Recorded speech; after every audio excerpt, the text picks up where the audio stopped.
Welcome to A Perspective on Crime, a podcast that explores contemporary research in criminology.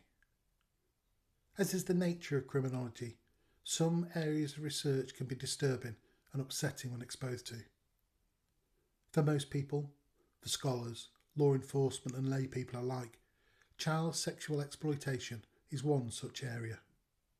I know the toll exposure to such a wicked crime can take, and have deep admiration for academics who choose to make it the focus of their research. It isn't just submersion in the harrowing experiences of those victimised, but it's the knowledge that determined and cunning perpetrators will use all the twisted guile they can muster to inflict deep harm on the most vulnerable in our society. That very same determined cunning is what the research we're covering today addresses. The groomers, who manipulate trust like a puppeteer, pull invisible strings of attention, secrecy and control to move a child towards exploitation. Specifically, we're looking at a paper that investigates the linguistic mechanics of entrapment. I was so afraid all you wanted from me was sex, a Corpus Assisted Study in the Pragmatics of Manipulation and Online Child Sexual Groomers discourse. It's authored by Beata Pienczykowski and Pauline Madella, and is published in the journal Corpus Pragmatics. Before we go any further, I know it's quite a weighty title, but don't worry. While I'm no linguist myself, I've done some thorough background reading. I've got my head around most of the basics, so I'll explain as we go along. In the first instance, though, some context, which the authors lay out perfectly. If you've followed the news here in the UK lately, you'll know the landscape of online child sexual exploitation and abuse, or OCSEA, is reaching a point of national crisis. The National Society for the Prevention of Cruelty to Children, the NSPCC, recently released a report. Online grooming crimes have seen a staggering 89% rise over the last 6 years. Despite the introduction of the Online Safety Act 2023, a significant legislative attempt to curb the tide, numbers continue to climb, reaching record levels during the pandemic and staying there. One thing this suggests is that while we're building better digital fences, we still don't fully understand the strategies and tactics of perpetrators trying to scale them. Pienczykowski and Madella argue that to protect our children, we must move beyond looking at what those offenders do and start looking at what they say, or more accurately, how they use language as their primary weapon of deception. How an offender's stylistic modus operandi is a key tool in their arsenal. How an offender's politeness is often their most dangerous weapon. The researchers utilised the Perverted Justice Foundation Archive, or PJF, an American-based organisation that uses adult volunteers, known as decoys, to pose as children in online chat rooms and messaging apps. These decoys are trained to masquerade as minors to catch predators in the act, and once a conviction is secured, the chat logs are often made public. For a UK audience, think of them as a more formal, better funded version of your local paedophile hunter Facebook group. This archive isn't without its detractors, and the authors acknowledge that some in the academic community, such as Cheng and Grant, have critiqued the use of decoy data. Cheng and Grant argue that because a decoy is an adult aiming for a conviction, they might be more compliant or less resistant than a genuine child victim would be. They suggest that in real-world interactions with actual children, an offender might resort to threats or coercion much faster when they meet resistance. However, Pienczykowski and Madella make a counter-argument. They suggest that because the decoys are often more compliant, the groomers feel safe enough to use their most insidious and harder to detect forms of discursive manipulation. In other words, the JFP log shows the groomers' ideal performance, the subtle, slow-burn tactics they use when they think they have a willing partner. The archive is massive. About 100 chat logs involving 98 different offenders, spanning over 4,400 pages of transcripts and more than 2.1 million words. Now we move to the methodology, corpus pragmatics and forensic text analysis. And this is where I can help you. So here we go.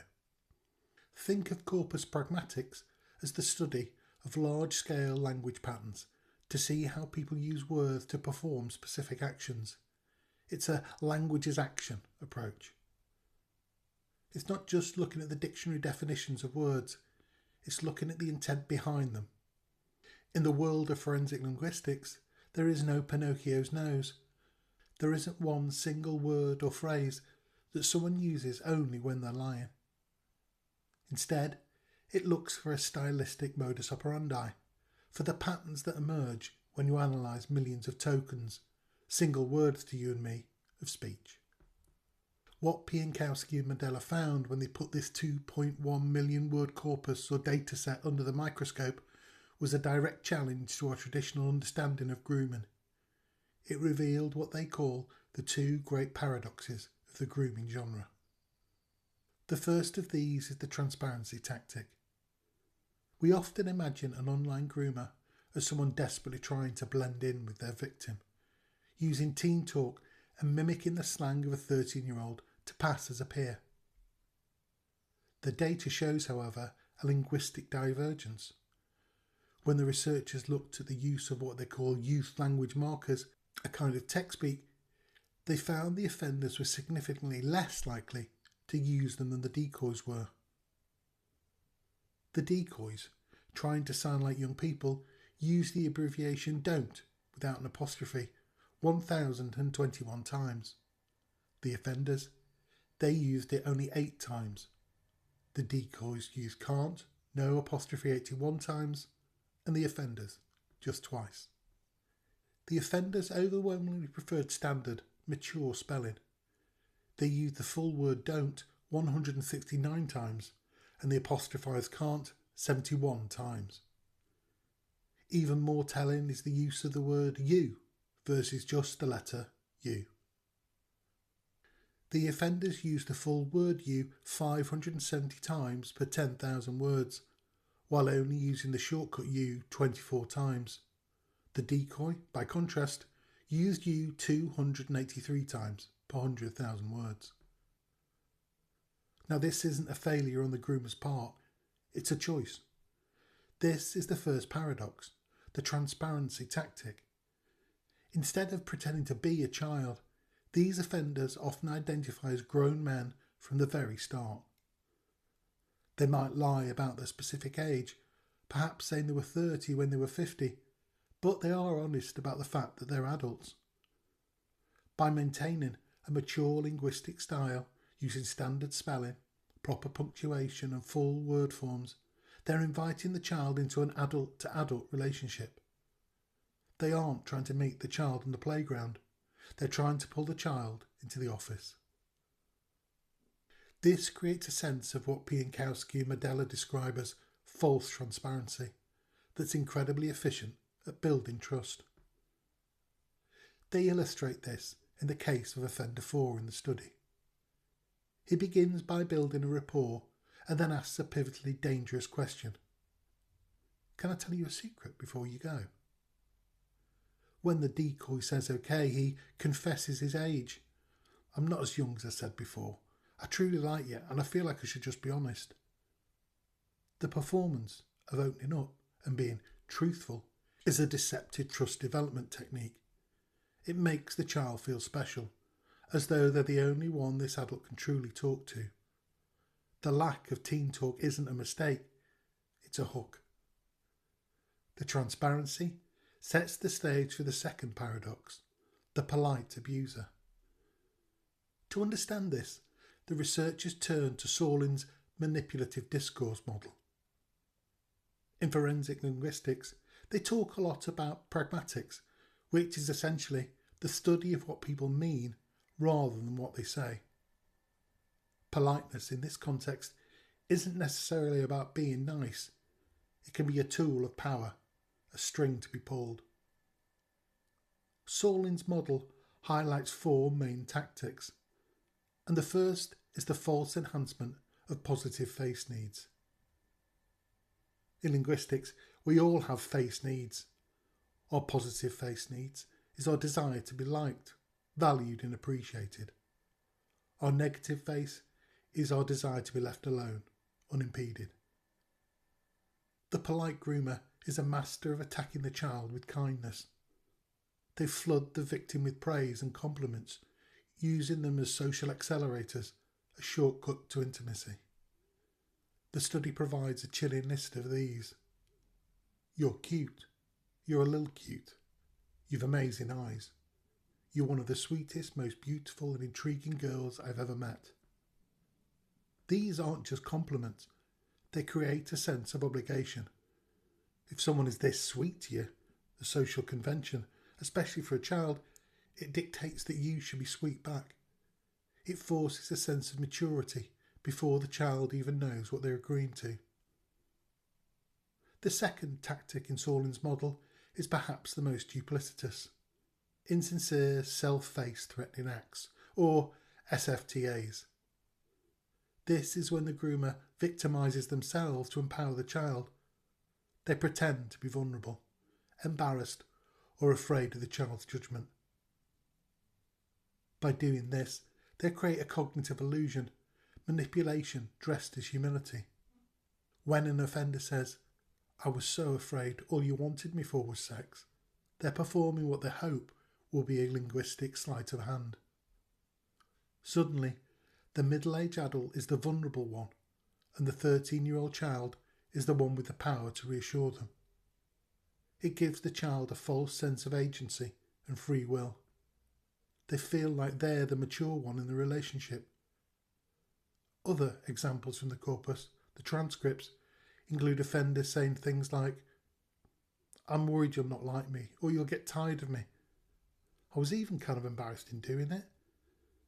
This is self-humiliation used for a higher gain. If the child feels in control, they're much less likely to feel that they're being groomed. The third tactic is impression management, which often involves positive doublespeak. I know these are some complex areas, but I'm still here to help you with them. The groomer presents an idealised version of himself as a gentleman, affectionate, respectful, but lacking in confidence. He uses innocent-sounding words like hugs, cuddles, or play to hide the reality of the abuse. They might say, "If you were my daughter, I'd give you hugs," multiple Zs, all the time, smiley face. The doublespeak minimises the threat and makes the interaction feel safe and familiar. It paints a preferred version of reality, as the authors describe it, where the sexual predator is just a lonely, romantic man who respects the child.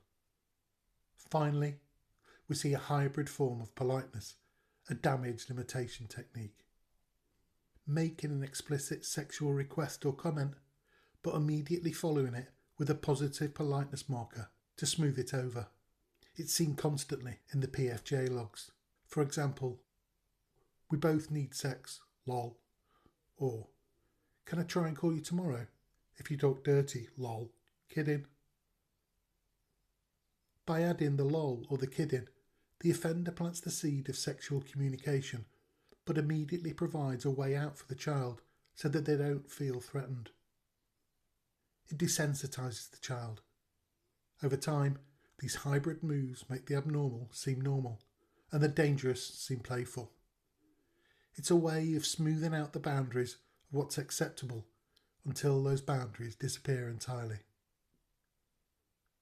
All of these paradoxes and tactics, the transparency, the politeness, the fake vulnerability, converge into a single devastating theme: the adultification of the child. This is the process of treating a child as if they have maturity, capacity, and the responsibilities of an adult. Linguistically, it's achieved through the strategic use of pronouns, specifically we and you. When a groomer uses we, they're engaging in what's called identity homogenization. They're creating a you and I space, with the child led into a dynamic that makes predator and prey bound together as equal partners in the relationship. When they say, "It's a decision we both need to make," They're shifting the burden of the crime onto the child's shoulders, making the child feel like a co-conspirator. Equally insidious is stance attribution, where the offender uses you to tell the child what they're thinking. They use phrases like, "You want to do it, don't you?" Or "I sense you would really like to see me." They're literally putting their own desires into the child's mind. The authors identify that this is often paired with consent reinforcement of the child's maturity. The offenders in the study use phrases like, "You don't look 13, you look older and more mature," or "You're so mature for your age." This is the maturity trap. When the child is adultified, they experience a complete role and responsibility reversal. If things go wrong, or they eventually realise they're being abused, they don't see themselves as victims. They think, "I was the mature one. I agreed to this. We made the decision together." This perception is one of the most significant barriers, the research suggests, in preventing victims from reporting abuse to authorities or even to their own parents. They feel a deep sense of self-blame because the groomer's language has convinced them that they are an equal partner in their own exploitation. Seen as a whole, it's clear from Pienczykowski and Madella's work that a shift is needed in how we talk to children about digital safety. The traditional warning to watch out for people pretending to be kids isn't enough. We must help them to recognise the polite abuser. We must help them to understand that when an adult treats them like an equal, when they confess secrets to them, or when they use lol to mask an inappropriate comment, it can be a tactic of control. The hypersexualisation of mainstream culture has bled into every aspect of a young person's life. It would be easy for them to feel a social pressure to appear grown up, to respond positively to mature treatment, not realising that this equality is a linguistic fiction. The two paradoxes, the transparency that builds false trust and the politeness that masks power, work hand in hand to create a distorted reality. And understanding these linguistic patterns is a vital tool for prevention and detection. Pienczykowski and Madella's work has offered a way to see through the polite facade, that we can teach young people, parents and professionals to identify these social accelerators and the traps of we and you, and that we can begin to address this particularly insidious form of grooming. It's about, they say, recognising that the most dangerous person online isn't always the one making the threats. Like a puppet is bent to the will of its master, victims of this form of grooming are made to feel complicit in their own abuse. Mature, seemingly empathetic but subtly calculated language is used to leave the target believing they are an equal partner. They are, however, a ventriloquist puppet, repeating lines and actions that have been seeded through hours and hours of meticulous and malicious rehearsal. Thanks for listening. If you think that what I'm trying to do with the perspective on crime is as worthy of the effort as I do, I have a favour to ask. Please rate the podcast wherever you get your podcasts. It helps push Perspective on Crime to a wider audience. And apparently, leaving a comment adds an extra boost too, regardless of what you write. So, feel free therefore to say you'd rather it was narrated by David Tennant or David Attenborough or even David Beckham. I'm told it doesn't matter. For listeners who wish to read the paper themselves, which of course I'd recommend, it's once again titled "I Was So Afraid All You Wanted From Me Was Sex, a Corpus Assisted Study in the Pragmatics of Manipulation and Online Child Sexual Grooming Discourse." It was authored by Beata Pienczykowski and Pauline Madella, and you can find it published in the journal Corpus Pragmatics. A link, as ever, is in the show's notes. New episodes of A Perspective on Crime drop every week, so make sure you subscribe and please recommend A Perspective on Crime to friends, colleagues and anyone you think might be interested. Finally, if you read some research you think others should know about, drop me a message via the link in the show notes. If you yourself have new work coming out and you'd like it covered, please get in touch. Until next time, Goodbye.